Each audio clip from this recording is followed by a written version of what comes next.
Welcome back to my channel let's learn English. So आज हम पढ़ने जा रहे क्लास 11th की इंग्लिश बुक हॉर्नबिल का first chapter which is entitled as the portrait of a lady. So portrait means a picture और painting. So ये lady कौन है यहाँ पे खुशवंत सिंह जो हमारे author, he draws a pen portrait of his grandmother and he beautifully shows his relationship and how it undergoes several changes। मतलब इस जो स्टोरी है ये एक पिक्चर दिखाई गई है ह्यूमन रिलेशनशिप्स में और कैसे चेंज आती है, कैसे खुशवंत सिंह के जो रिलेशनशिप में चेंज आती है उसकी ग्रैंड मदर के साथ, तो उसी के बारे में स्टोरी है। एंड इसको डिवाइड किया गया है 3 फेजेस में कि कैसे चेंज आ गई 3 फेजेस में। ऑलराइट, सो खुशवंत सिंह जो है वो एक इंडियन ऑथर रहे हैं, लॉयर भी रहे, एक पॉलिटिशियन भी रहे हैं। So let's get start with the explanation of the story. Author इस तरीके से बोलते हैं, मेरी जो ग्रैंड मदर है वो दूसरी ग्रैंड मदर्स की तरफ है, जैसे ओल्ड वुमन है, क्योंकि ग्रैंड मदर्स होते ही ओल्ड में, और बोलते हैं वो बहुत ओल्ड है, रिंकल है, और पिछले 20 सालों से मैं उसको सेम ही देख रहा हूँ, मतलब मैं ओल्ड ही उसको देख रहा हूँ जब से मैं उसको जानता हूँ। लोग मुझे कहते हैं कि वो एक दफ़ा पे यंग भी रही है, प्रिटी भी रही है, इवन उसका एक हस्बैंड रहा, लेकिन उसको उस चीज़ पे भरोसा नहीं है, क्योंकि जब से वो पैदा हुआ तब से उसने सेम ही उसको ओल्ड ही पाया है। अब जो ग्रैंडफादर की जो पोर्ट्रेट है उसकी डेथ हुई है, उसकी पिक्चर जो है वो मेंटल पीस पे जो ड्राइंग रूम में क्या लगा हुआ है वहाँ पे एक पिक्चर लगा हुआ है, एंड वो भी काफ़ी ज़्यादा ओल्ड है। उन्होंने एक टर्बन पहना हुआ है, लूज फिटिंग क्लोथ्स है, और उनकी जो बियर्ड है वो इतनी है कि इनके जो चेस्ट है उनको कवर कर रही है, और वो 100 ईयर्स ओल्ड लग रहे हैं। एंड वो ऐसे पर्सन लग रहे थे कि जिनकी कोई वाइफ या बच्चे ही नहीं हो सकते। ऐसे लग रहा है कि इसके तो काफ़ी ज़्यादा क्या होंगे ग्रैंड चिल्ड्रन। अब ये बोल रहा है, ये जो ग्रैंड मदर है ना, जो मुझे बोला जाता था कि ये एक ज़माने में यंग थी, ओबियसली वो होगी, प्रिटी होगी, तो ये थॉट जो था रिवोल्टिंग था, मतलब उसको उस चीज़ पे भरोसा नहीं हो रहा था। इवन सुनाती है ना दादियाँ हमारी कहानी कि जब मैं छोटी थी तो मैं ऐसे गेम्स खेलती, तो वैसे वो उसको एब्सर्ड लगती थी, इलॉजिकल लग रही थी। बोलते कि नहीं, ये जो हमें स्टोरीज़ बोले जाती है प्रॉफिट्स की, मुझे भी ये वैसी लग रही है, तो बिल्कुल उसको समझ ही नहीं आ रहा। This is a phase 1 and ये अभी भी कंटिन्यू है। अब उसका स्ट्रक्चर बोला गया, एक पिक्चर हमें दिया गया है कि वो कैसे दिखती, शॉर्ट, फैट थी और बेंट थी, और उसके फेस पे ना काफ़ी रिंकल्स थे, क्रिस क्रॉस रिंकल्स पूरे फेस पे थे। बोलते कि वो इतनी ज़्यादा ओल्ड है कि मुझे नहीं लगता कि इससे ज़्यादा ओल्ड वो हो सकती है, और बोलते पिछले 20 सालों से मैं उसको सेम ही देख रहा हूँ। हाँ, वो बोलते वो कभी प्रिटी नहीं हो सकती, लेकिन वो ब्यूटीफुल है। ब्यूटीफुल मीन्स उससे अच्छी वाइब्स आ रही हैं, उससे अच्छा लगता है बात करना। पहनी होती है एक वाइट स्पॉटलेस साड़ी उसने पहनी होती है, और अपने खुद को बैलेंस करने के लिए एक हाथ उसने अपने वेस्ट पे रखा होता है और दूसरे में उसकी रोजरी होती है, डेट मीन्स माला, जिस पे वो हमेशा इनऑडिबल प्रेयर्स जो है बोलती रहती है। और उसके जो उसके जो बाल है ना, सिल्वर लॉक्स, वो स्कैटर्ड है उसके फेस पे ना, अनटाइडली ऐसे बाल बिखरे हुए हैं, और काफ़ी रिंकल्ड फेस है। उसकी लिप्स जो है ना वो कॉन्स्टेंटली मूव हो रहे हैं, क्योंकि वो इनऑडिबल प्रेयर्स पढ़ रही है। बोलती है हाँ वो ब्यूटीफुल है, और कैसे जैसे एक विंटर लैंडस्केप होता है माउंटेन से, और उसको देख के ना काफ़ी पीस, खुशी मिलती है। रिलेशनशिप स्टार्ट होता है, तो ग्रैंड मदर और ऑथर जो है ना ये गुड फ्रेंड्स थे। इनके जो पेरेंट्स थे वो कहाँ चले गए थे, वो सिटी चले गए थे ताकि वो वहाँ पे सेटल हो जाए। ठीक है, तो ये जो है ये विलेज लाइफ है। यहाँ पे ग्रैंड मदर और ऑथर इकट्ठे रहते थे, और वो क्या करती थी, मॉर्निंग में उसको उठाती थी, स्कूल करती थी, रेडी करती थी स्कूल के लिए, और मॉर्निंग प्रेयर कंटिन्यूसली वो गाती रहती थी जब भी वो उसको बात कराती थी या ड्रेस कराती थी, ताकि वो सुने। ठीक है, वो उसको याद हो जाए। बोलता मैं तो सुनता था लेकिन मैंने लर्न नहीं किया।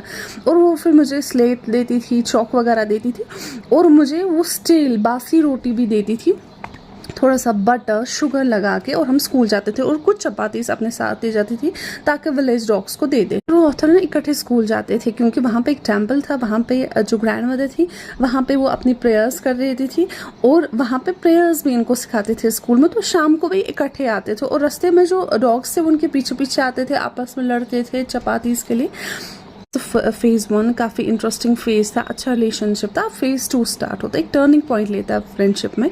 क्या हो जाता है कि अब इनको कहाँ जाना पड़ता है, सिटी, क्योंकि इनके पेरेंट्स, ऑथर के पेरेंट्स उनको बुलाते हैं। अब ये स्कूल जो है इंग्लिश स्कूल जाता है और ये बस से जाता है, तो दादी जो है इसके बिल्कुल साथ नहीं जाती है। इनके बीच में अब थोड़ी जो फ्रेंडशिप है वो थोड़ी चेंज होगी, ज़्यादा बातचीत नहीं होती थी। जब भी वो स्कूल से आता था तो वो इंग्लिश के वर्ड ज़्यादा बोलता था, like the law of gravity, और वो साइंस और लर्निंग के बारे में बोलता था और वो दादी को समझ नहीं आता था। ठीक है, तो इसी में क्या हो गया, तो एक बार स्कूल में अनाउंस किया गया था कि वहाँ पे म्यूज़िक क्लासेस होने वाली। उस चीज़ से दादी ना काफ़ी ज़्यादा नाराज़ हो गई, क्योंकि उसको अच्छा नहीं लगता कि ये अच्छी फैमिली के लिए बना हुआ है, और वो इस चीज़ से भी परेशान थी कि वहाँ पे गॉड के बारे में कुछ नहीं पढ़ाया जाता है, स्क्रिप्चर्स के बारे में कुछ नहीं पढ़ाया जाता है। अब वो कभी कभार इससे बात करती थी। ठीक है, बोलते कि जब अब ऐसे साल गुजरते गए, जब मैं यूनिवर्सिटी गया, मुझे अपना रूम दिया गया। यहाँ पे इनका थर्ड फेज स्टार्ट हो जाता है।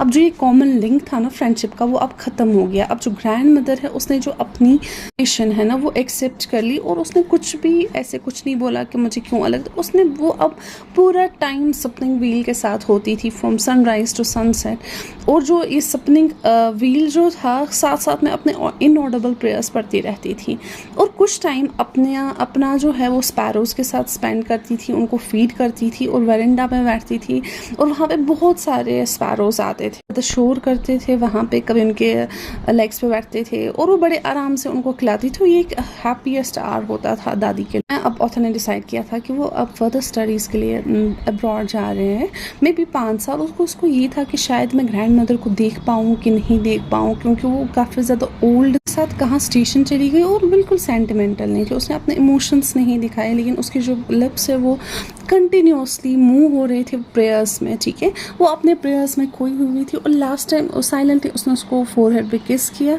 ऑथर को ये लगा जैसे एक ये लास्ट फिजिकल कंटैक्ट है इन दोनों के बीच में, बट बोलते कि ऐसा कुछ नहीं हुआ। After 5 years when I came back, university का जो फेज़ था वो हमारा थर्ड फेज़ था। ऑलराइट, जब वो 5 साल के बाद वापस आए तो ऐसा कुछ नहीं था, वो बिल्कुल वैसी ही लग रही थी जैसे वो छोड़ के चला गया था। तो उसने उसको काफ़ी टाइट हग किया, और वो रिसाइट कर रही थी प्रेयर्स। बोलते फर्स्ट डे पे वो काफ़ी ज़्यादा खुश थी। तो अब उसने जो अपना टाइम है ना वो स्पेंड किया स्पैरोज़ के साथ। ठीक है, उनको डांट भी रही थी, लेकिन इवनिंग में एक चेंज आ गई। उसने प्रे नहीं किया, उसने नेबरहुड में लोगों को, औरतों को बुलाया, और ओल्ड सा ड्रम जो है ना उस पर बजाने लगी, गाने लगी। And for several hours drum था ना काफ़ी ज़्यादा ओल्ड था, और गाने लगी। ठीक है, जैसे वॉरियर सोल्जर नहीं घर आता है वैसे ही आ गई थी।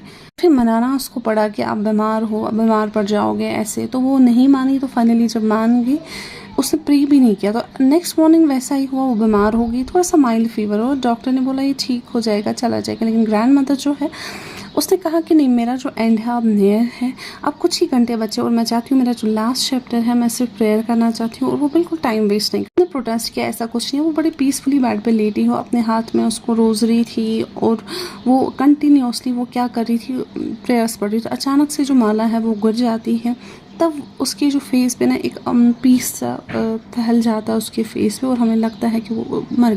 इसकी बॉडी को ग्राउंड में लिया और उसको रेड शाउट से कवर कर लिया, और कुछ घंटों के बाद इन्होंने अरेंजमेंट्स करने थे। ठीक है, फ्यूनरल के। और इवनिंग में क्या हो जाता है, ये जो एक स्ट्रेचर पे इसको ले जाते हैं बाहर, और वेरेंडा पे रखते हैं। ठीक है, और वहाँ पे क्या हो जाता है, वहाँ पे स्पैरोज आ जाते हैं, शोर नहीं कर रहे इस दिन, बिल्कुल चुपचाप बैठे हुए हैं।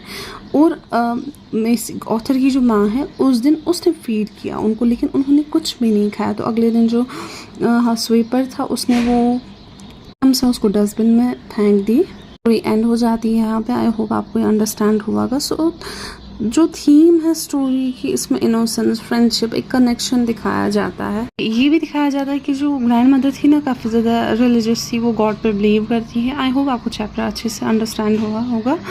For more such videos, kindly subscribe, share and like. Thank you.